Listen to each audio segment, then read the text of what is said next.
Comenzamos ya con la primera ponencia de nuestras jornadas.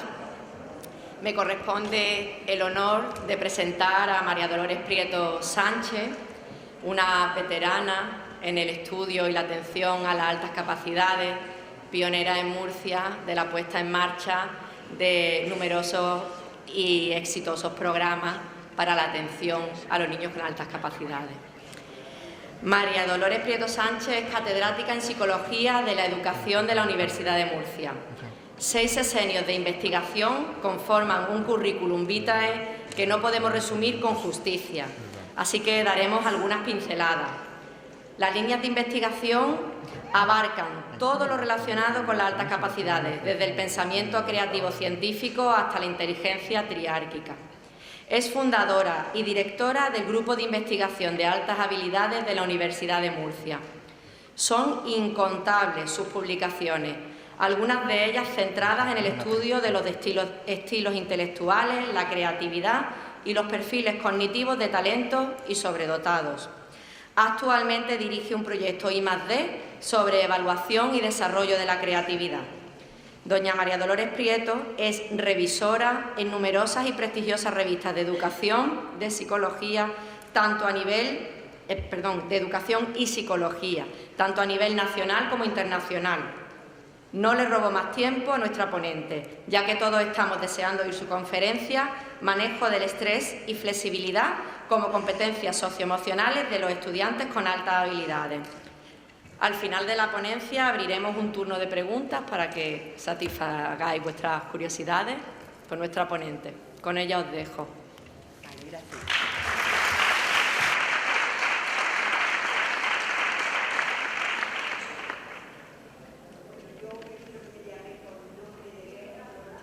Que con todas estas cuestiones. Primero agradecer a ASA y a ACM de Marbella San Pedro la invitación a esta jornada. La segunda conferencia que voy a dar como jubilada emérita. Me acabo de jubilar hace como 15-20 días. Entonces, parece que es diferente, pero bueno, espero que lo haga de la misma manera que lo he hecho siempre. Es cierto que hace tiempo, en el 89-90, cuando estuve en los Estados Unidos con Robert Stenberg, yo trabajaba la otra cara de la moneda con niños síndrome de Down, con Ruben Feuerstein en Israel. Él me enseñó que también había otro tipo de diversidad, que eran los niños de altas capacidades. Bien, entonces la trayectoria empieza ahí, pues prácticamente... Que no se te escucha. ¿No? Tenemos aquí uno de... Espera, yo me adapto, ¿no? Vale. Me da igual, porque es que yo me muevo tanto. Si vas a estar moviéndote mejor. Hola, 1, 2. ¿Ahora?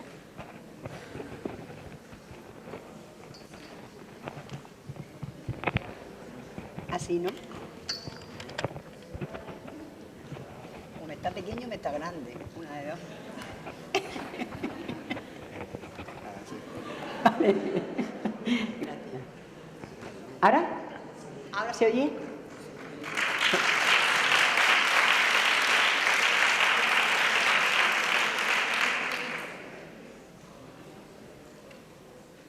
Y el tema que elegí cuando me lo pidió Serafina es un estudio que empezamos en el 2006 con una tesis doctoral y que hemos seguido, donde traigo un estudio piloto de los últimos datos recogidos del último proyecto Mineco que hemos entregado en octubre-septiembre al Ministerio de Ciencia y Tecnología o de Economía, Competitividad, porque ese ministerio cambia de nombre cada año.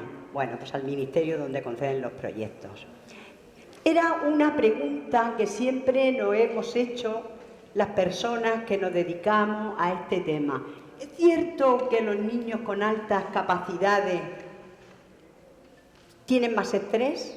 ¿Es cierto que son más abiertos de mente, como dicen muchísimos estudios teóricos, prácticos, etcétera, esa apertura mental? Es cierto que son inadaptados, tienen esa falta de adaptación que también dicen los estudios. Y yo lo que intento recoger en este trabajo es desde ese estudio que se empezó con la tesis doctoral de la profesora Ferrando hasta el último estudio realizado en 2018, donde siempre hemos ido viendo ese problema, si existía, de adaptabilidad, de estrés y de apertura mental. Aparte de toda la revisión que yo voy a poner, como yo voy a dejar luego el trabajo, si necesitáis alguna tabla más de las que no hemos podido incluir por no hacer la conferencia o la charla excesivamente farragosa y amplia, me la pedís luego por correo que yo os la puedo mandar. Vamos a intentar entre todos ir respondiendo algunas preguntas. Y la primera es definir qué se entiende por estrés. Utilizando un estudio de Kaplan, que es una señora que se dedica a problemas emocionales, problemas de personalidad y problemas de estrés en concreto en niños de altas capacidades, ella dice que el estrés surge cuando alguna barrera de pronto se pone en tu camino, tienes que tomar una decisión y seguramente no estás con ese desequilibrio en las mejores condiciones para resolver el problema. De surge una serie de desequilibrios, etcétera, etcétera.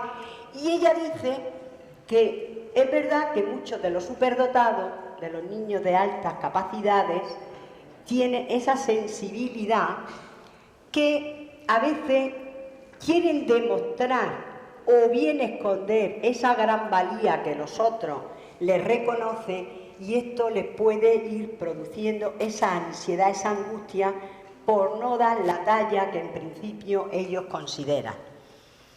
Claro, es cierto que estos niños piden siempre tareas desafiantes, es cierto que suelen aceptar responsabilidades cuando no esconden su alta capacidad, pero también es cierto que en esos desafíos intelectuales, en ese más difícil todavía, con aquellos 5 componentes de los rasgos de personalidad que Robert Stenberg se le dedica en su libro sobre la creatividad en una sociedad conformista, ese tipo de desafío, vuelvo a decir, ese darlo todo de sí, le produce esos desequilibrios.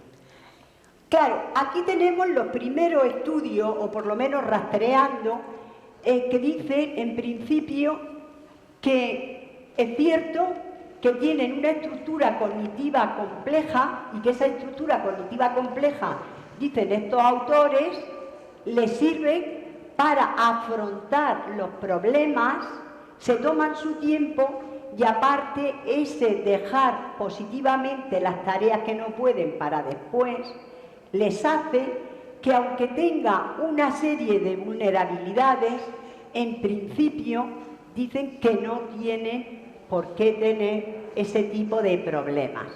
Si rastreamos la literatura en la posición contraria, dicen que sí, está Hollywood, está Hano, Robinson, Neha, Redder, etcétera, etcétera, que dicen que no, que son niños que tienen mayor riesgo de tener ese tipo de desajustes, ese tipo de problemas. Bien, estos son los primeros estudios que, si bien adolecen de una metodología más rigurosa o basada en problemas de la inteligencia o de las competencias socioemocionales, tal cual a partir de los 90, de los 95, empiezan a estudiarse. Y hay algunos investigadores que apoyan la tesis que tienen estos niños para afrontar situaciones en principio estresantes, en principio difíciles. Y yo les recomiendo los trabajos de Charles, es un psicólogo experto chino que tiene unos estudios magníficos sobre las estrategias de afrontamiento que tienen estos niños y cómo sacan esos recursos para hacer frente a esos problemas.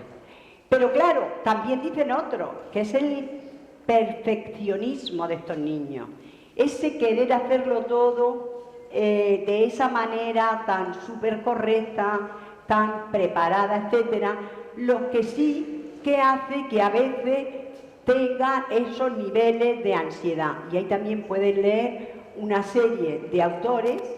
Cualquiera de estos trabajos los tenemos en Murcia, se les puede mandar porque los tenemos todos en una base de datos, porque han sido varias las tesis que hemos realizado. ¿Cuál es el mayor fallo de estos primeros trabajos que están bien fundamentados, que cogen muestras de niños y casos clínicos, pero que no hay tampoco una rigurosidad en cómo se ha definido el niño con alta capacidad? Que esa también es un trabajo que he estado leyendo para esta conferencia, en donde adolecen estos primeros trabajos, cómo se ha seleccionado a los niños, si ha sido solamente por el cociente intelectual, si ha sido por pruebas cualitativas, por escalas de observación, etcétera, etcétera. Es uno de los puntos flacos o de las críticas que se le hacen. ¿Qué es lo que pasa a partir de las nuevas investigaciones? La primera que cayó también en nuestras manos es de Meyer y otros. Sabéis que Meyer es uno de los autores, como con Peter Salovey, el modelo de habilidades, cuyo experto aquí en España es precisamente Pablo Berrocal, que lo tenéis en esta universidad. Y ellos hacen un estudio muy interesante que le llaman la superdotación emocional. Van buscando en 11 niños si se le puede sacar ese perfil de esos 11 con esa vulnerabilidad, ese perfeccionismo, esa rigurosidad, esos problemas de ansiedad, de estrés, etcétera, etcétera. Ellos, utilizando la teoría de Salovey y Meyer y de ellos, llegan a una serie de conclusiones. Es cierto que la muestra es muy pequeña, pero es cierto que la estudia uno a uno de manera clínica y concluyen en que podría hablarse a veces de un cierto desajuste, recordando a la teoría de Dabrowski, en el sentido que es verdad que a veces las tareas, el perfeccionismo, el querer esconder la superdotación, etcétera, le hace que aparezcan como una especie de cierto desequilibrio. Abundando más, tenemos el trabajo de Chan, que lo he dicho, que dice que bueno, que están siempre dentro de la normalidad y que manejo del estrés no tienen más. Y vamos a ir todas estas investigaciones viéndolas una a una, pero de manera rápida. He querido ponerles aquí un poco el resumen, por si luego necesitan alguna más amplia, decirlo. Estos señores que les he hablado antes, como ver aquí, tienen mayor y mejor organización mental, esos 11 estudiantes superdotados que cogieron, pero ellos vuelven a incluir esa pequeña desfase tipo Dabrowski. Aquí tenemos la investigación de Chan, que la pueden luego ustedes comprobar mejor, y dice, bueno, pues de eso nada. No solamente que no tienen ansiedad ni estrés, en el sistema chino, que como saben también es bastante más rígido, de bastante más objetivos y logros que tienen que alcanzar, etcétera. Y él dice, de mayor a menor puntuación, dice, tienen unas estupendas habilidades sociales, tienen un buen manejo de las emociones, tienen esa empatía e incluso la utilizan muy bien. Se implican y muestran gran interés por trabajar con sus compañeros. Y entonces él acuña el término de coping with, afrontan muy bien las situaciones estresantes. Aquí tenemos otro estudio que también está basado en el modelo de Meyer y Salovey. Ahí hay una serie de pruebas que ellos pasan y los resultados indican que los superdotados tenían un éxito social, un gran rendimiento. Tampoco a través de la prueba del test Mace que de Mayer Salovey lo muestra. Zeiner es un autor muy interesante. Yo acabo de recibir ahora un artículo hecho hace poquísimo, donde él se replantea cómo se debe de afrontar. Él tiene un trabajo interesante con gente israelí, con estudiantes israelíes, y utiliza dos instrumentos, el Mistey o Miski, como le llaman los americanos, y el Shooter. Y da la casualidad y da la curiosidad, que es como yo quiero luego acabar con una conclusión que dice, es curioso, porque si utilizo el Miski, obtengo unos datos, y si utilizo el autoinforme, que es el Shooter, obtengo otro.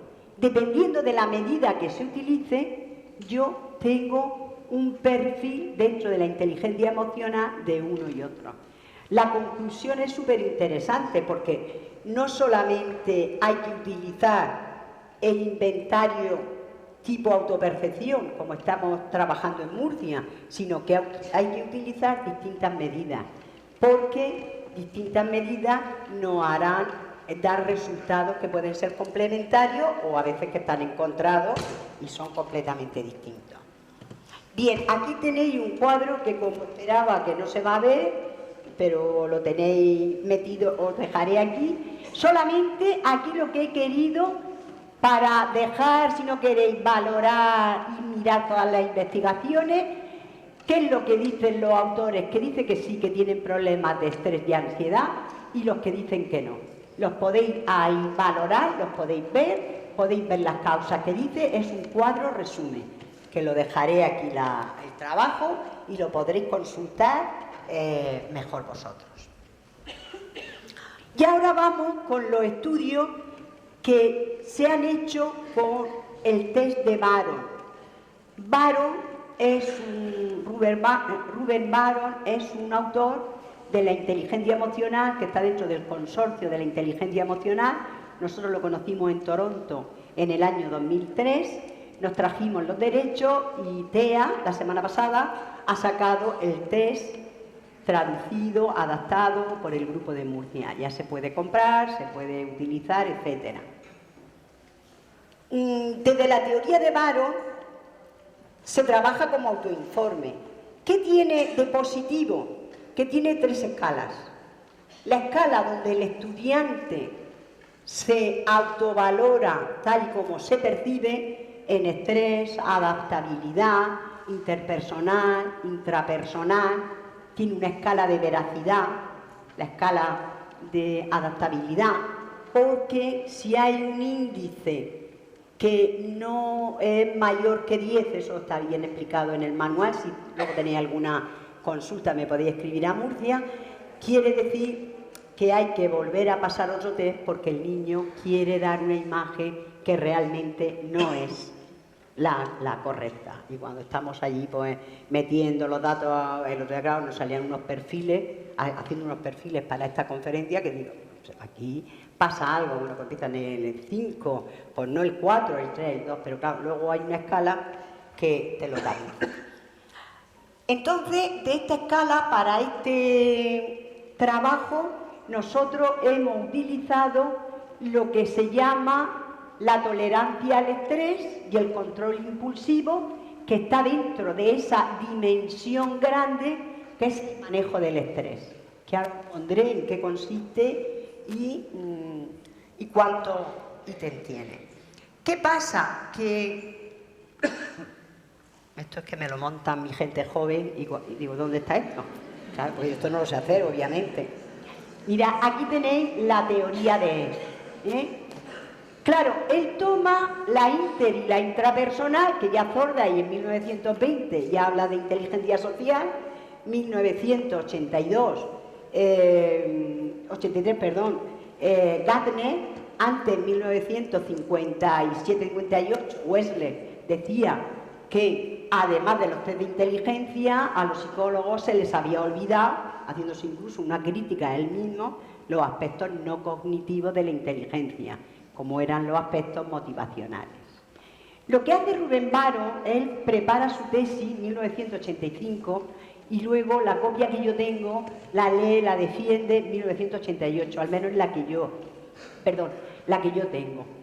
Dice, hay una inteligencia que es interpersonal, que esto ya lo había dicho también Howard Gardner, la capacidad que yo tengo para relacionarme con mis compañeros, con el mundo, con el contexto exterior, la intrapersonal, que es ese equilibrio, esa capacidad de autopercepción que yo tengo de mis potencialidades y también de mis lagunas, de todas mis capacidades de la emocional. Tenemos la escala de adaptabilidad, que es otra que hemos utilizado para este estudio. ¿Están más ajustados? ¿Tienen menos ajuste? ¿Os acordáis la pregunta que hacíamos al principio? Esta escala también la hemos utilizado en el análisis de datos. Manejo del estrés, que es la otra escala. Estado emocional. Impresión positiva, que es lo que yo quiero que los demás vean. Pero como yo luego tengo el índice de veracidad, si el índice de veracidad no da como tiene que dar, pues entonces el test se invalida. ¿De acuerdo? Esta es más o menos en síntesis la teoría. Son 60 ítems y esta es una escala de 7 a 18 años. Lo paremos, están todos hechos con población que hemos utilizado de distintos sitios. Uy, ¿está que mal se ve? Pues el color era de otra manera, pero bueno, da igual. Este es el manejo del estrés, lo que mide la tranquilidad y capacidad de trabajo bajo presión. La poca impulsividad, la buena capacidad para responder a situaciones que son estresantes. Lo que hay ahí, que esta lo quitaré luego, son los ítems que TEA me ha prohibido que los muestre. A lo mejor es que se ha metido alguien y lo ha puesto así, porque esta se ve bien, os aseguro, el color está bien.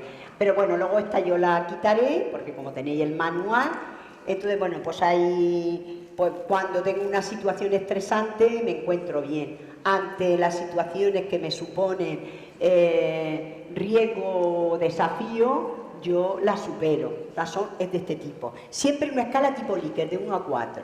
Siempre me pasa, a veces, etcétera, etcétera.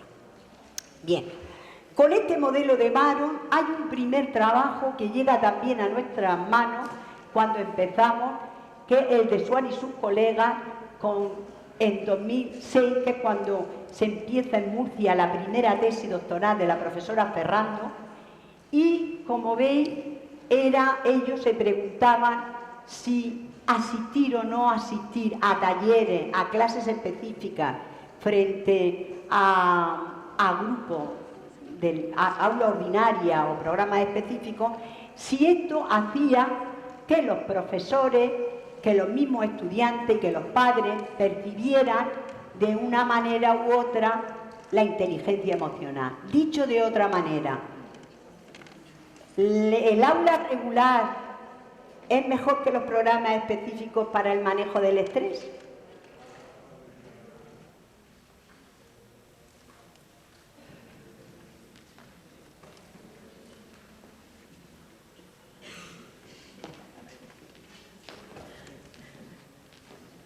En principio, superdotado versus talento, los dos no tienen problema de manejo del estrés. Son superiores los superdotados a los talentos. Esta investigación tampoco nos dice cómo los chicos han sido identificados, pero cuando mira otra vez la investigación por el EQ, por el cociente intelectual. Y cuando él compara a los superdotados que asisten a programas específicos y al aula ordinaria, superior para los superdotados del aula ordinaria. ¿Por qué? Nos podemos preguntar. Porque en los programas especiales, en las aulas específicas como existen en los Estados Unidos, hay más presión. Se les pone mayores logros. Y ahí sí que los niños superdotados se estresan y muestran, al menos que ellos se perciban, que los perciban los padres y que los perciban los profesores. Curioso, cuando menos. Bien, Esta es la primera que se hizo en la Universidad de Murcia, en donde sí que obtuvimos con el modelo de Castelló, aquí sí que están todos identificados, ahora el modelo que tenemos es otro, que os lo contaré al final. Los superdotados y los talentos sí que obtuvieron puntuaciones superiores y no tenían ningún problema para manejar el estrés. Es decir, tanto unos como los otros no tuvieron problemas en el manejo del estrés. Y bueno, hay otros datos por ahí que los podéis ver, tampoco hay problemas de adaptabilidad, etcétera, etcétera. Sainz, que lo recoge una muestra en una estancia que estuvo en Portugal, niños portugueses, aquí estamos hablando, y niños españoles de distintos sitios de España. Ella dice que tampoco encuentra que los alumnos se autoperciban con problemas de estrés.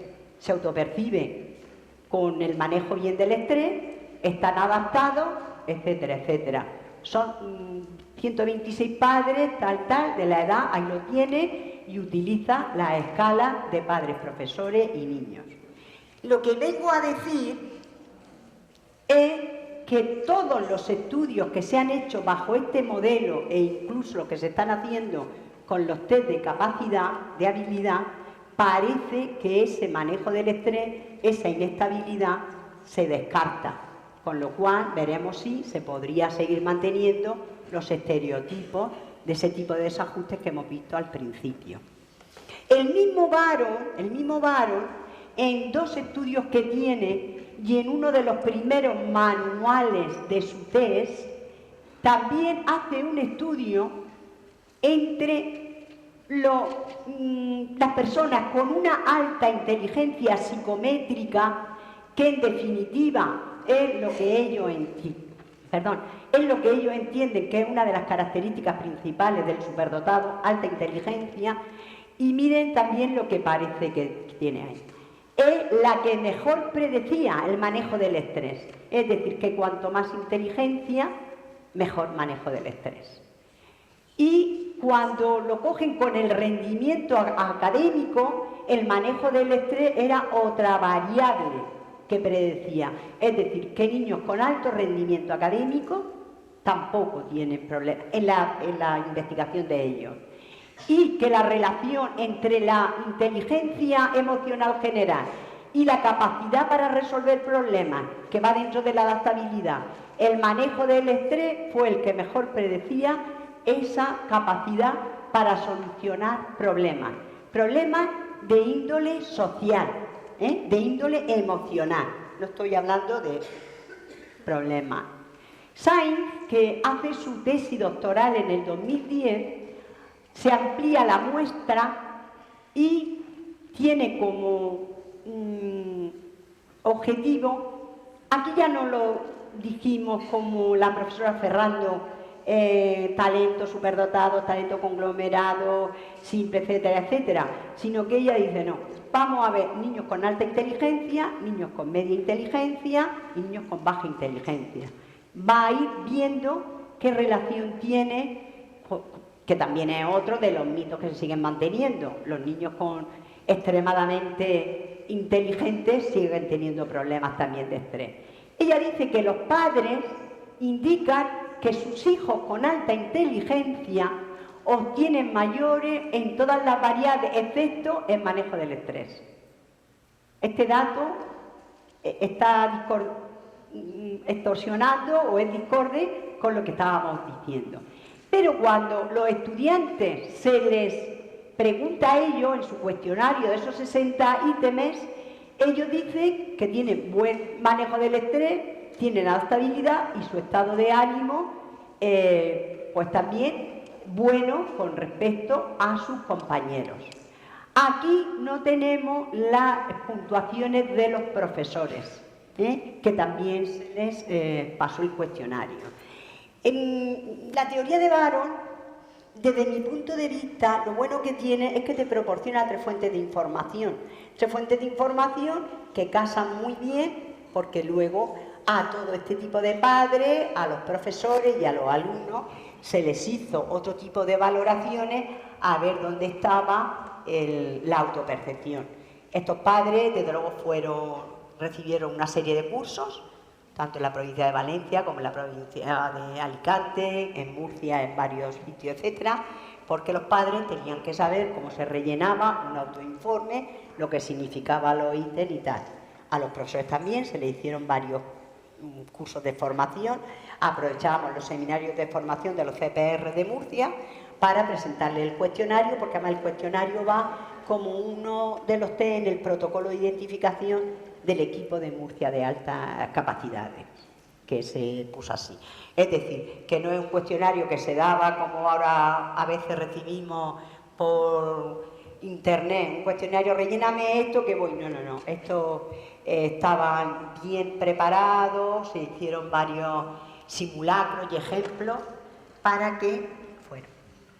Y este es el último trabajo, la última tesis doctoral específicamente hecha con niños superdotados.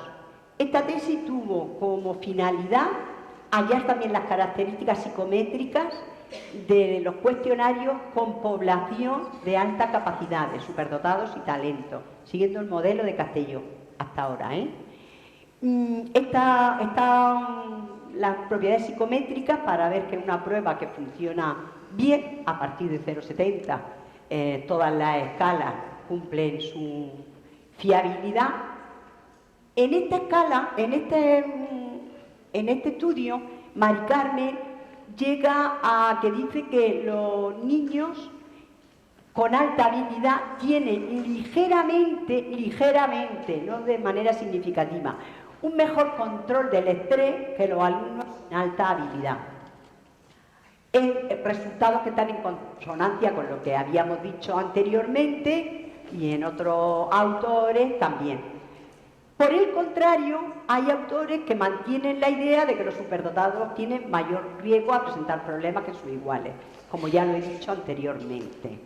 Entonces, esta investigación, si se quiere ver mejor, está en RIE, que es una revista de metodología, y tiene las características psicométricas para el superdotado, etcétera, etcétera. Bien, estos son unos estudios que me han llegado ahora hace poco, uno es del 2017, que lo hemos incluido, en donde estos son unos árabes que nos pidieron el varo, que se lo cedimos gustosamente, pero claro, con permiso del autor y con permiso de TEA, que es quien había ya adquirido los derechos, y donde dicen que los superdotados académicos en Arabia es el top del top, es decir, sacar notas extraordinarias y sacar un cociente intelectual 130. Este estudio, si queréis verlo, está en internet, y yo también lo tengo, me lo mandaron ellos. Lo que sí tienen, que es lo que nos faltaba en una tabla que estábamos construyendo, los estudios que se han hecho sobre inteligencia emocional, qué criterio de identificación se ha seguido y cuáles son los resultados. Con lo cual, en una hoja te enteras perfectamente de todo lo que yo estoy diciendo aquí, pero me llegó ahora tarde. Dice que, bueno, que no tienen para nada. Pero no hay diferencias significativas en el manejo del estrés entre el superdotado y talento. O sea, cuando los comparan con sus iguales, no las encuentra. Y en este sentido, Al-Onizat, que también es muy nuevo su trabajo, encuentra también lo mismo, Lillo Zereski, que ya lo había dicho antes, y respecto al género, dice que los superdotados manifiestan puntuaciones superiores a la superdotada en la inteligencia emocional total.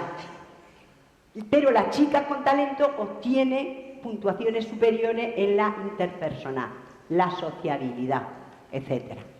Y estos datos, bueno, coinciden con otros de los hallazgos. ¿De acuerdo? Hasta ahí va parte de los estudios y vamos a la segunda parte, que es la apertura. Está la otra dimensión, que dicen todos los autores, que los superdotados son más abiertos, son más flexibles, son inadaptados, que el problema de la inestabilidad versus estabilidad, etcétera.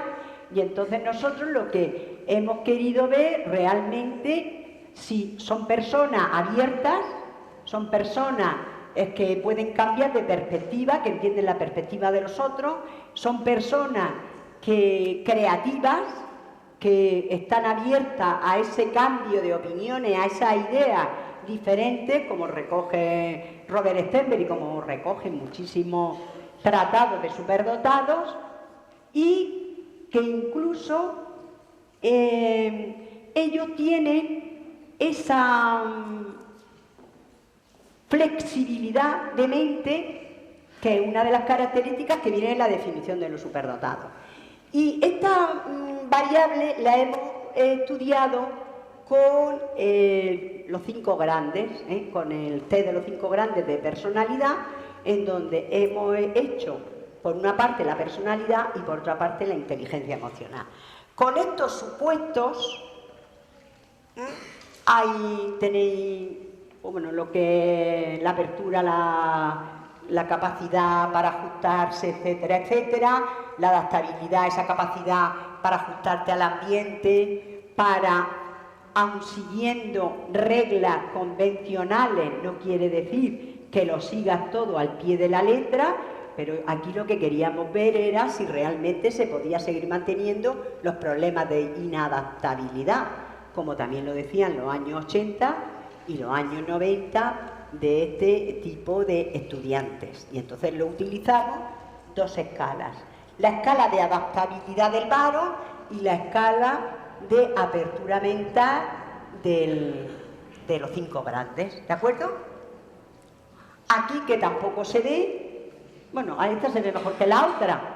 Lo que yo sí que os he puesto, pero que en el capítulo va, es un resumen de todo lo que dicen los autores, por qué son niños más abiertos o por qué ese perfeccionismo, no me acuerdo ahora mismo por dónde está, estará por ahí, por qué ese perfeccionismo a veces le hace que no se abran tanto a la experiencia. Y aquí tenéis una investigación muy interesante de la Universidad de Londres, de Chamorro y Fura, en donde dicen que cuando ellos relacionan la apertura mental con la inteligencia fluida y cristalizada, ¿lo veis?, hay una relación con la fluida, que es la más creativa. Sin embargo, anteriormente esa relación no la da. Si queréis, luego estudiáis bien la tabla y veis los puntos contradictorios, los que dicen que sí, los que dicen que no. Y aquí tenéis otra tabla que os he puesto sobre las personas, los autores que dicen que son desajustados y las personas, los autores que dicen que están ajustados, que eso de desajuste pues como que no existe. Es interesante el libro que recoge la National Association for Gifted Children de 2001, que ante la gran confusión que había, Neija y un grupo de psicólogos, pedagogos, educadores hacen un congreso, una reunión, porque aquello fue un meeting, donde encargan a orientadores, a maestros, a padres y a gente de la universidad que hagan el repaso de todo lo que se estaba haciendo sobre los problemas de ajuste y desajuste, para que a partir de ahí la asociación tome una serie de puntos que se pueda orientar a los profesores, a los padres y a los centros. Ahí tenéis luego, lo podéis ir leyendo, lo que ha pasado en la literatura. Claro, la flexibilidad es ese componente de la adaptabilidad que, como muy bien dice Baron, es comprender bien cómo se sienten los otros, ser optimista, ser flexible, grandes dosis de flexibilidad, y vamos a analizar algunos trabajos que se han hecho, que voy ahora a describirlos pero muy brevemente, y solamente quiero que piensen en una cuestión que deberíamos de dilucidar. ¿Son más adaptables los chicos que las chicas? ¿Los superdotados que las superdotadas? ¿Los talentos que los talentos? A ver, ¿más adaptadas las chicas? ¿Sí? Pues ahora veremos, cómo no. Pero bueno, vamos a ver. Bien. Son los ítems, que no sé por qué no se ven, porque a mí sí se me ve en mi pendrive. Y esta es la escala de la adaptabilidad de Barón, que bueno, pues tiene una serie de objetivos, el estudio también que hace Schwann, y que, lo que os decía antes, los niños que asisten, los superdotados que asisten a la aula ordinaria, parece que ellos se autoperciben con mayor adaptabilidad que los que están asistiendo a programas especiales. Los padres parece también que los puntúan mejor en adaptabilidad. Y luego los padres de los superdotados, además, también informan que sus hijos manifiestan mayor adaptabilidad, manejo del estrés. Pero aquí no tengo la diferencia de género, os la mostraré luego. Parece ser que los chicos, en la escala de Barón, de todos los estudios que hemos hecho, también el de Ferrando, el de Fernández Vidal y el de Sainz, expresa que están más adaptados. Lo que ellos se autoperciben, lo que perciben los padres, lo que perciben los profesores. Bien, aquí tenéis otro tipo de trabajo, aquí tenéis, es que estoy viendo que me paso, y el mismo trabajo utilizado o hecho por Barón y por su colega, vuelven a ver la adaptabilidad y la flexibilidad desde el punto de vista, como hemos dicho antes, relación con la inteligencia psicométrica, relación con el rendimiento, y entonces los datos ponen ahí que en cuanto a la variable de adaptabilidad como rendimiento, pues la predice bien. Sainz dice que los chicos tienen mayor adaptabilidad, y dentro de los estudios de la baja y alta inteligencia, los padres perciben a sus hijos mejor adaptados a la hora de estar en las situaciones escolares. Con lo cual, hay una cuestión ya innegable, que parece que problemas de desajustes no tiene. Eso se confirma en todos los estudios hechos con los nuevos modelos. Parece que la adaptabilidad es una característica también de ellos, y parece que cuando hay diferencias, se hacen las diferencias de género. También los estudios apoyan a que son los chicos los que se autoperciben con mayor adaptabilidad. Los padres también los perciben con mayor adaptabilidad, e incluso los profesores. Vuelvo a decir, habría que cotejarlo con otra medida de inteligencia emocional o de competencias socioemocionales, que no sea solamente el autoinforme. ¿De acuerdo? Bien, pues esto yo creo que sí va a ver mejor, pero os lo pongo. ¿Ahí tampoco? Hola, bueno, da igual. Seguramente tenía yo que... Este es el estudio piloto que hemos realizado para este congreso. Este trabajo se ha hecho con 800 y pico niños, no me acuerdo ahora realmente, 789, que pone ahí sí se ve mejor, en donde se le había pasado para ir comprobando y traer algo nuevo. Es piloto porque todos estos niños los tenemos ahora metidos al ordenador, se están siguiendo con las pruebas, corrigiendo las pruebas, metiéndolas al ordenador, porque la investigación se acaba de presentar en el Ministerio, pero de todas maneras hay datos que hay que analizar, y de esto tienen pasado, todos tienen el Barón, todos tienen el 5 grandes, pero nosotros hemos querido sacar lo que pasa con la adaptabilidad, con el manejo del estrés y con la apertura. Cuando se comparan superdotados y talentos con la población normativa, se ve que ambos grupos son superiores a la población normativa. Cuando me refiero a la población normativa, son los baremos que tiene actualmente TEA, que se han hecho en nuestro estado, en nuestro país, en distintos sitios, que nos han ayudado también a recoger datos, etcétera, en algunas asociaciones, etcétera. Lo mismo pasa con el manejo del estrés. Las puntuaciones son significativas, y lo mismo pasa con la apertura. ¿Qué pasa? Que aquí no tenemos el modelo de Castelló, aquí tenemos el modelo nuestro, que vamos buscando 4 tipos de alta capacidad. Talento verbal, que luego diré cómo se halla, talento matemático, talento científico y superdotación. Hemos querido reducir en estas 4 grandes categorías, bueno, por una serie de objetivos que tiene el grupo, de publicaciones internacionales, etcétera, y por no confundir con el conglomerado, con el complejo, con el simple, etcétera.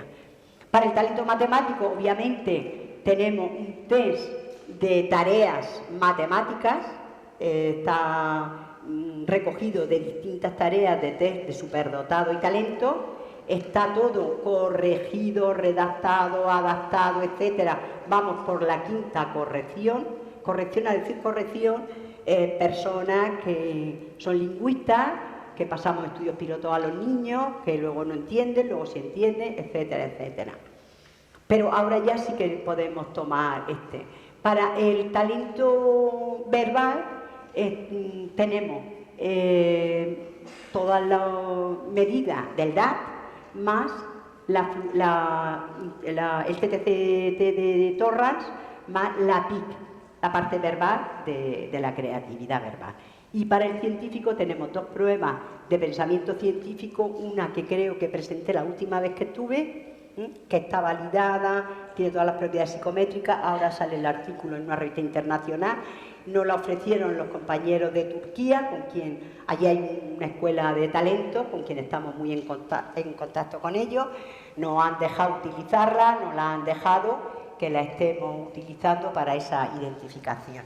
Aquí cuando... ahora parece que se ve, ahí sí mejor. Ahí podéis ver que en el blanco están los niños superdotados y talento y abajo en el rojo el grupo normativo. Las diferencias son significativas. Es cierto que es un estudio piloto, es cierto que el estudio, veis que había unos con más test que otros, porque no nos ha dado tiempo de revisar los otros test. Pero lo que yo sí que quería demostrar era que, bueno, que no se puede seguir manteniendo, al menos, esa falta de adaptabilidad que dicen los estudios clásicos, ese problema con el manejo del estrés e incluso esa apertura mental, que es cierto que la tiene y que es cierto que las diferencias son significativas. Ahí lo tenéis todo. Y yo quisiera algunas conclusiones y pasamos a las preguntas. Yo pienso, y esto lo dice Horizonte 2020, que los investigadores, docentes, padres y educadores sí que reconocen, y lo acaban de decir los compañeros que han precedido en la presentación de la jornada, reconocen más que hay que fomentar la excelencia y que dentro de la excelencia tiene una relevancia importante los aspectos socioemocionales, esos aspectos no cognitivos que muchas veces se habían ido olvidando en el estudio de la alta capacidad, porque siempre era si era más metacognitivo, si tenía mayor memoria, corto, largo plazo, etcétera, etcétera, y se nos había olvidado esos aspectos que decía Wessler que tendríamos que incorporarle. Es cierto que todavía son escasas las investigaciones, porque de todas las que hay en el mercado, de todos los metaanálisis, nosotros los tenemos y hemos hecho esos análisis dentro de la Universidad de Murcia. Es decir, son escasas porque no creo que ahora mismo lleguen a más de 50. Cuidado, cogiendo los modelos que a partir de 1990 se han hecho ya con los modelos científicos de las competencias socioemocionales, o bien con Schuttel, o bien con el modelo de Furan y Petride de la Universidad de Londres, o bien con el de Baro, o bien con el de Petrides, etc. Es cierto que la sociedad del siglo XXI, aparte de promover la excelencia desarrollando las emociones, hay que también atender al aspecto cognitivo, porque tanto la emoción se solapa o apoya a lo cognitivo, como lo cognitivo apoya y se solapa con la emoción. Por tanto, aprender nuevas competencias emocionales parece que va a ayudar a entender y manejar mejor sus emociones. Todos estos principios, dichos de otra manera, seguramente mejor dicho que lo digo yo, están en el horizonte 2020, en lo que la Comunidad Económica Europea ha resumido, que son los objetivos que tiene para que en el 2020 se cumpla todo este tipo de principios. Otra conclusión a la cual yo he llegado es que la formación en la inteligencia emocional, tanto de padres, profesores como estudiantes, exige completarla con diferentes maneras de fomentar el desarrollo de la misma. Me da igual que se parta de un modelo, me da igual que se parta de otro, que se parta con las bases sólidas de un modelo teórico práctico de la inteligencia emocional. Y es cierto que las vulnerabilidades que hablan los expertos sí que existen, pero realmente esas posibles vulnerabilidades que pueden hacer que algún niño individualmente superdotado, como el no superdotado, tengan ese problema de afrontamiento ante los problemas que le suponen estrés. Y es cierto también, como dice Zeine, que deberíamos de contemplar siempre el autoconcepto académico, porque a veces cuando están en grupos homogéneos, ese autoconcepto hace que se disminuya esa seguridad, ese manejo del estrés, por esa presión que existe. Ellos hablan de una metáfora que es el pez grande en una pecera pequeña. Es una metáfora que ellos la utilizan mucho en sus trabajos y dicen, es que los superdotados dentro de un aula ordinaria, pues como ese pez grande, que la pecera se le queda pequeña porque hay una falta de entendimiento. Pero cuando el superdotado está en su clase específica, es verdad que tiene más situaciones de estrés, pero está como más conforme, está como mejor adaptado. ¿De acuerdo? Yo creo que el futuro es efectivamente utilizando modelos que fomenten lo cognitivo con lo socioemocional. Muchas gracias por su atención y ahí podéis...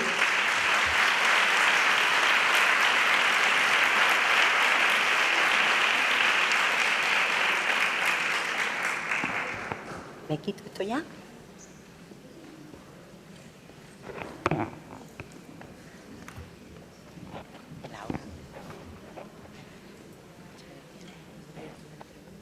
Sí, pero que me ha ajustado, ¿no? Sí. Porque me han dicho que me ajustara la hora. Sí, sí. Pues muchas gracias, Lola. Brillante, como siempre, a la vanguardia de los estudios nacionales e internacionales en todo lo relativo al tema que nos ocupa, que son las altas capacidades. Abrimos ahora el turno de preguntas para que podáis preguntar a nuestra ponente pues, aquello que consideréis necesario.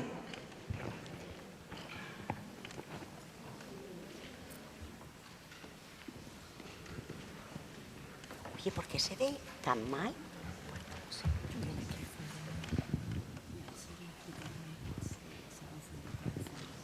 Ya, pero en el que yo tengo se veía perfectamente. Hola, buenas tardes. Mi pregunta es, ha hablado usted de aula ordinaria y aula específica para alumnos superdotados. Sí. ¿Qué se manejaría dentro del horario escolar ese tipo de aula? No, en los Estados Unidos nosotros no tenemos, no sé ahora mismo en nuestro país si en la comida creo que hemos estado hablando de algo.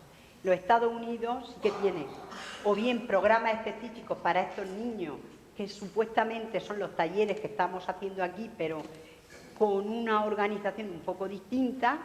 También hay colegios, por ejemplo en Vermont, donde yo he estado, que son colegios para niños de altas capacidades. Entonces, lo que vienen a decir los estudios, de lo que yo he leído, de lo que yo he hablado con estos expertos cuando nos hemos visto en algún congreso internacional, es que cuando el niño está con sus colegas de altas capacidades, que es lo que dice Steiner del pez grande, el pez pequeño, etcétera, ellos se encuentran conformes, se encuentran confortables porque parece ser que se hablan de tú a tú. O sea, pero sin embargo, muchas veces la presión que tienen de esos logros, de esa exigencia y de todo lo que le impone ese sistema, hacen que entonces pues, empiecen con estrés, con ansiedad y tal. Eso es lo que le llevó a estos señores a decir, bueno, vamos a ver, si parece que no tiene, con estos nuevos modelos, ¿por qué ahora aparecen uno? Entonces, lo que yo digo es que el grupo de referencia hace mucho. Es decir, hace mucho porque entonces tú lo que quieres es sobresalir sobre el otro. ¿Qué pasa en el aula ordinaria? Que muchos de estos niños o se esconden o quieren pasar como otro más desapercibido y esa interacción se da, esa inteligencia interpersonal se da, esa adaptabilidad se da y ahí parece ser que manejo del estrés no hay alguno, aunque hay en algunas cuestiones, en algunos grupos que sí lo hacen. Yo lo que sí que íbamos buscando desde que en el 2006-2003 estuvimos en Toronto en este gran congreso de inteligencia emocional, siempre me había preocupado si es que es verdad que estos niños eran más inestables, si es que estos niños tenían problemas de desajuste, si es que estos niños eran verdad que eran más abiertos, tenían esa apertura mental, esa flexibilidad para ponerse en los zapatos del otro, etcétera, etcétera. Entonces, cuando empezamos con la inteligencia emocional, con la autopercepción de las competencias socioemocionales, cuidado, porque luego hay una pequeña distinción que la puedo aclarar. Entonces empezó Ferrando con el estudio de Schwann, que además los conoció también porque ya estaba entonces en los Estados Unidos en su beca predoctoral. Entonces vio que no había ese tipo de problemas. En su tesis lo que hicimos fue una gran muestra de 1000 y pico, que ha sido una de las bases que ha servido para la adaptación de la prueba, la traducción, etcétera, y también empezar a ver la componente de la inteligencia emocional, qué pasaba con chicos, qué pasaba con chicas, etcétera. Pero luego ha sido después también las otras investigaciones que yo he ido comentando de la Universidad de Murcia con estos autores en los cuales compartimos incluso bases de datos que nos las han pedido y nosotros las hemos pedido a ellas para seguir abundando en este tipo de mitos. Hasta ahí no sé si te he contestado la pregunta. Bien. Otra cosita. ¿Cree usted que podría hacerse como una mezcla entre esas dos posibilidades? Estar en el aula ordinario con un grupo de iguales y tener momentos en el centro en el que pueda participar en actividades curriculares, pero a otro nivel. Claro, eso que quizás sería una solución más salomónica. Lo que pasa es que nuestra rigidez del sistema escolar no es lo que en otros sitios donde el niño se hace su menú. Bueno, yo hablo por la región de Murcia, aquí no lo sé. Se hace su menú, puede ir a clase de lengua de sexto estando en primero, etcétera, etcétera.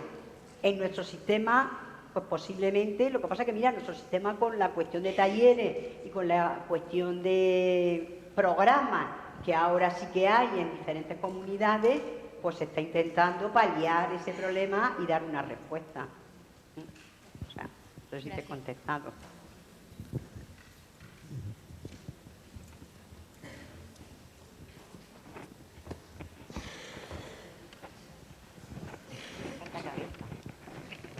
Buenas.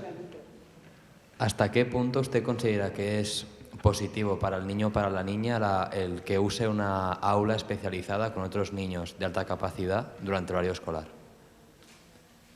¿En qué sentido el aula para ello distinta de lo otro? Por ejemplo, en Barcelona la mayoría de las escuelas lo que hacen es... Bueno, pausa técnica. Una de las dos cosas. ¿Ahora? Venga. En Barcelona lo que hay muchas escuelas es que tienen una aula que durante 1 hora a la semana los niños van a esa aula y como que se reúnen en esa aula para hacer alguna actividad concreta. ¿En Murcia? No, en Barcelona. Ah, perdón. Entonces, no conozco la experiencia. ¿Hasta qué punto puede ser positivo o negativo que saques a un niño con normalmente problemas sociales con sus iguales para llevarlo a otro sitio porque es especial? O sea, ¿hasta qué punto eso puede ser positivo o negativo? O sea, un niño que en el aula ordinaria tiene problemas sociales y que es superdotado además, o con talento de altas capacidades, y se le lleva a otro grupo a recibir un entrenamiento o una intervención en inteligencia emocional. ¿Es esa la pregunta?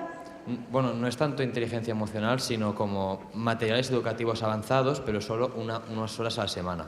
Es como sacarlo de la clase un rato, pero luego vuelve a la clase. Pues esta experiencia, yo en principio creo que no es nada, que es beneficiosa. Lo que pasa es que habrá que ir evaluando los resultados. ¿Me explico? Es decir, cómo empieza ese chico y qué proceso lleva, porque a lo mejor en algunos sentidos puede ser que pierda el tiempo o en algunos que se vea beneficiado. Yo no conozco la experiencia, no he tenido nunca esa experiencia. Yo la experiencia más gratificante que he tenido ha sido los talleres de 2 años en la Universidad de Murcia, que no me quería jubilar sin saber lo que era un taller con 36 niños con talento y superdotación. Y en la Facultad de Química y en la Facultad de Educación en los laboratorios, los viernes era, como habéis contado aquí, ¿qué pasa aquí con los viernes? Pues los padres trayéndolos, los otros con el tranvía, etcétera. Ha sido que son parte de esta muestra, incluye a esos 62 niños. Hicimos los talleres en los colegios, pero luego vimos la posibilidad de traerlo a la universidad. Ese proyecto nos subvencionó el Ministerio y desde luego yo disfruté mucho, pero es verdad que eran talentos y superdotados. A lo mejor teníamos que haber traído alguna otra muestra de niños para que entre ellos se hubieran interaccionado.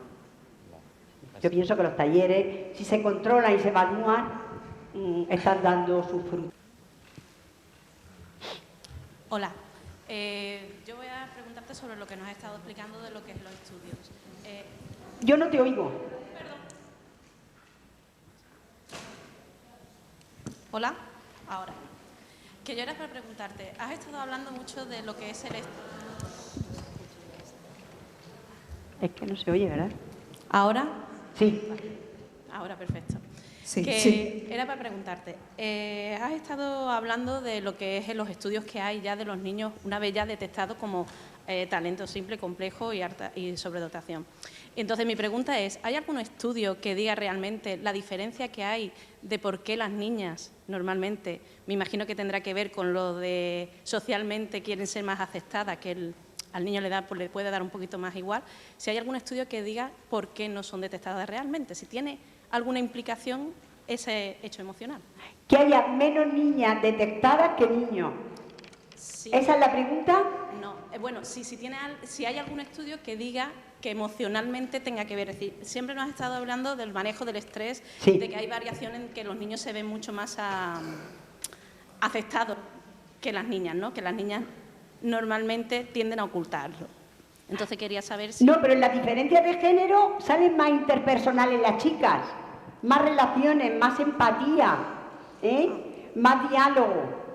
Pero seguramente entre chica y chica, eso lo puede la profesora Pérez, os lo puede decir. Yo no llevo el control de cuántos niños, cuántas niñas. Seguramente que la Consejería de Educación, que tiene allí las bases de datos y no nos las deja tocar, porque allí no puede entrar nadie, en Murcia sí que se puede hacer un estudio amplio de los niños que hay de las niñas, pero no te lo puedo contestar porque no me dejan meter mano ahí. Yo lo que sí te digo es que la identificación que nosotros hacemos como procede de proyectos por el Ministerio, en este que estamos analizando ahora, son 12 centros de Yecla, Jumilla, Caravaca, Murcia Capital, Cartagena, etcétera, que es un gran elenco de población y nosotros, pues tanto chicos como chicas, lo hacemos. Lo que sí tenemos son diferencias de género. ¿Que cuántas y cuánto hay? Ahora mismo en esta última no te lo podría decir, pero sí que puedo... No es exactamente cuánto, si puede influir lo que es el estrés emocional, como ha estado explicando, para esa diferenciación. No, en cuanto al estrés ya has visto que no hay diferencia. O sea, a lo mejor son las chicas ligeramente un poco menos manejo del estrés, pero no significativamente. Nosotros lo que íbamos buscando eran esos mitos. O sea que cuando llega a un centro y dice, es que este superdotado, es inadaptado. Eso es lo que, ese estereotipo es el que nosotros queríamos un poco con estos autores de fuera ir desbrozando ahí qué es lo que estaba pasando. Vuelvo a decir que tiene limitaciones porque hemos utilizado una escala de autopercepción, que son tres percepciones, pero quizá que ahora vamos a empezar en el CEDESTE, la batería que tenemos, vamos a utilizar dos subescalas del MISCI, que es de habilidades, y la autopercepción.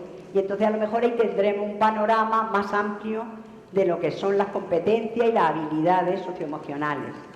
No sé si te he contestado la pregunta. Sí, gracias. Sí, hola. Muy buenas, desde la provincia de Alicante, aquí. ¿Dónde estamos? Aquí arriba. Desde la provincia de Alicante, desde Acital, Levante. La pregunta es que, ¿qué opinión tienes sobre los colegios que trabajan de forma cooperativa? Los niños con altas capacidades que ahora mismo, aunque no los saques de las aulas, ellos mismos trabajan a un nivel de rendimiento mucho más amplio, porque claro, cuando trabajan con un proyecto, ellos tienen la capacidad de ampliarlo más. ¿Qué opinión tienes sobre ello? Y la forma quizás que los colegios tienen ahora mismo de llevarlo, de enriquecerlos de esa forma, que no es la tradicional, pero sí que cada vez hay más. ¿Qué opinión tienes sobre ello? Bueno, casualmente el año pasado nos pidieron de Brasil, que está publicado o está en prensa, un trabajo sobre aprendizaje cooperativo en superdotados y no superdotados, no normales. La literatura que revisamos, te hablo de revisiones teóricas, yo no tengo la práctica. Sí que tengo un compañero enfrente que es un experto en aprendizaje cooperativo, el profesor Serrano y la profesora Pons, en el departamento nuestro. ¿Qué se quejaban los padres? Oye, es que mi hijo, porque todo lo que sabe se lo dice, ayuda al otro, pero él no tiene beneficios. Resumiendo la conclusión, los profesores decían, no, es que son muy buenos, porque a mí me quita mucho trabajo, porque yo pongo a un superdotado con 3 niños no superdotados y claro, aquello cunde, pero claro, el mismo profesor reconoce que el niño no se beneficia o apenas se beneficia. Bueno, pero tiene la capacidad de ese proyecto ampliarlo en casa investigando el mismo. O sea, ese proyecto, una vez que sea, por ejemplo, el de los dinosaurios, un decir, él tiene la capacidad de ampliarlo e investigar muchísimo más allá. Es mi opinión. Y es el caso de, por ejemplo, que ahora mismo en la Vega Baja se nos está dando en varios colegios. Si yo no digo que no. Estuve en Orihuela, no en Elche, no hace mucho, dando también una conferencia, efectivamente, y hay un número de personas considerables trabajando. Que el aprendizaje cooperativo, en principio, es positivo, pero quiero decir que beneficia más al otro que al superdotado, que hace de mediador, de mentor, etcétera, y que los mismos profesores y los mismos padres se quejan, eso está en los documentos, vuelvo a decir que es un análisis bibliográfico que hemos hecho, de que su hijo, ¿qué beneficio tiene? Claro, si luego en su casa tienen que ampliar, pues a lo mejor el padre o la madre dice, bueno, pues entonces ¿por qué no vaya al colegio, que amplíe aquí? Digo yo, no lo sé. Hay una experiencia en Benidorm, no, en San Juan, sobre un colegio con la inteligencia múltiple, con alumnos superdotados, y parece que hay un grupo, porque va a ir mi equipo ahora a echar ahí una mano. ¿Conoce el centro? De todas formas, en Elche hay un colegio público en el cual trabajan la alta capacidad desde hace muchísimo tiempo y tienen un proyecto muy amplio y es público. Y tienen un grupo específico de superdotados. Ese no lo conocía. La experiencia de San Juan, porque nos llegó el otro día la chica a la universidad, que fuéramos a verlo, porque quería hacer una evaluación del proceso y tal. Yo creo que es privado. De todas formas, ahora mismo el que mejor le puede guiar, le puedo decir que está en Elche y es público. Ah, vale. Pues gracias. Gracias. Hola. Hola, buenas tardes. Yo tenía una duda en cuestión a la ponencia que nos ha hecho sobre el estrés de estos niños cuando están con un grupo normativo en comparación cuando están con un grupo de iguales que serían talentos superdotados. Porque decía que sufren más estrés cuando están con iguales, es decir, cuando están con superdotados y talentosos frente a cuando están con un grupo normativo. Me ha dado a pensar que es porque cuando está con un grupo más bajo, más normativo, ellos no tienen esa necesidad de competir. Es decir, ellos se encuentran en un grupo con el que no necesitan, ellos ya saben todo lo que se va a dar, ya saben, un poco van por delante. Entonces, cuando se encuentran en una situación en la que realmente compiten con iguales, como competirían en una clase normativa todos los alumnos normativos, sí se produce ese estrés, pero se produce porque se sientan con sus iguales, es decir, con gente que está como ellos. No está con gente que para ellos, a grosso modo, considerarían por un nivel inferior. No estamos hablando de categorías, sino a nivel intelectual o a nivel cognitivo. No sé si me ha entendido, que el estrés... Pero la pregunta, ¿cuál es? No, te lo digo porque no te oigo bien y la pregunta. La pregunta es que si ese estudio refleja cuando está con iguales, sí, ese estrés es debido a que está con iguales porque se enfrenta a las mismas situaciones que los normativos. Es decir, sería más realista en el sentido de que él se encuentra en igualdad de condiciones, ¿refleja eso? No, vamos a ver, cuando están todos, talento y superdotados juntos, los logros que se les exigen, los profesores, la sociedad, los padres, etcétera, son mayores, ¿de acuerdo? Entonces, ahí sí que pudiera darse alguna situación estresante, pudiera darse, dice Steiner y los que han hecho los estudios, comparando. Cuando el superdotado talento está en la clase normativa, pues ese pez que está en esa pecera grande, que se encuentra muy confortable y que dice, pues yo aquí soy el dueño y señor. Pero muchas veces también esconden también esa superdotación. ¿Me explico?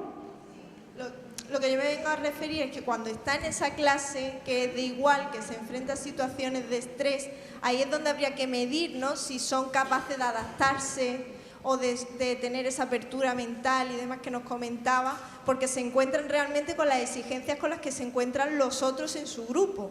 Claro, ahí es donde dice Chan que tienen una serie de estrategias de coping with, enfrentarse con el estrés, que tampoco se le puede decir que sean personas que se estresan. Chan en 2003 y 2007 repite el estudio, donde los niños estos de otra cultura, realmente ahí se les exige bastante más, la cultura es más rígida, los logros, etcétera, etcétera. Y él dice que en esas situaciones, él no ha encontrado en esa población, era 1000 y pico en una y 300 y pico en otra, que no ha encontrado ese problema de estrés. Es al revés, que tienen más estrategias para hacer esa confrontación o ese manejo del estrés. No sé si te he contestado ahora, si he entendido bien la pregunta. No sé si me he explicado bien, pero yo lo he entendido lo que me ha explicado. Vale. Gracias. Bueno, pues yo creo que reiterar las gracias a Lola por su ponencia e invitaros a descansar un ratito, que yo creo que ya hemos dado bastante de sí hasta ahora.